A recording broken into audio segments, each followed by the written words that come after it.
মেহেরপুর জেলা বিএনপি সভাপতি ও মেহেরপুর ১ আসনের সাবেক সংসদ সদস্য মাসুদ অরুণ বলেছেন, মানুষের সাথে বিভেদে জড়াবেন না। গরিব মেহনতি মানুষের সাথে বিএনপির কোনো শত্রুতা নেই। তবে আমার নেতাকর্মীদের উপর যারা গত ১৬ বছর নির্যাতন নিপীড়ন চালিয়েছেন তাদেরকে কোনোভাবেই ছাড় দেয়া হবে না। তিনি আরও বলেন, চিহ্নিত কিছু আওয়ামী লীগ নেতা আমার নেতাকর্মীর উপর অত্যাচার চালিয়েছে এবং লুটপাট করেছে।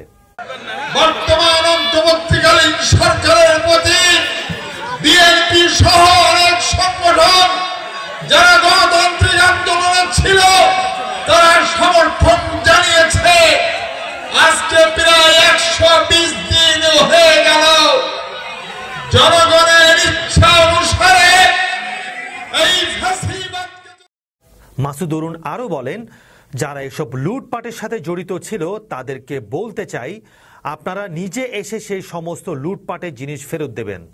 যদি না দেন, যদি আমার জনগণ চায় তাহলে জনতার আইনে তাদের বিচার হবে।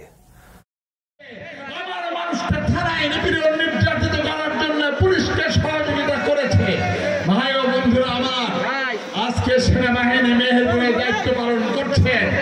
আপনারা সেনাবাহিনীকে পুরোপুরিভাবে সহযোগিতা করবেন দায়িত্ব পালনে। মাসুদ অরুণ গত ২৩ নভেম্বর শনিবার বিকালে মেহেরপুর সদর উপজেলার আমঝুপি ইউনিয়ন বিএনপির উদ্যোগে আমঝুপি সরকারি প্রাথমিক বিদ্যালয় মাঠে অনুষ্ঠিত জনসভায় প্রধান অতিথির বক্তব্যে এইসব কথা বলেন। জনপ্রতিনিধি হিসাবে আত্মনিয়োজিত করেছিলেন, যারা আজকে দুনিয়াতে নাই, তাদের আত্মার মাগফিরাত কামনা করছি।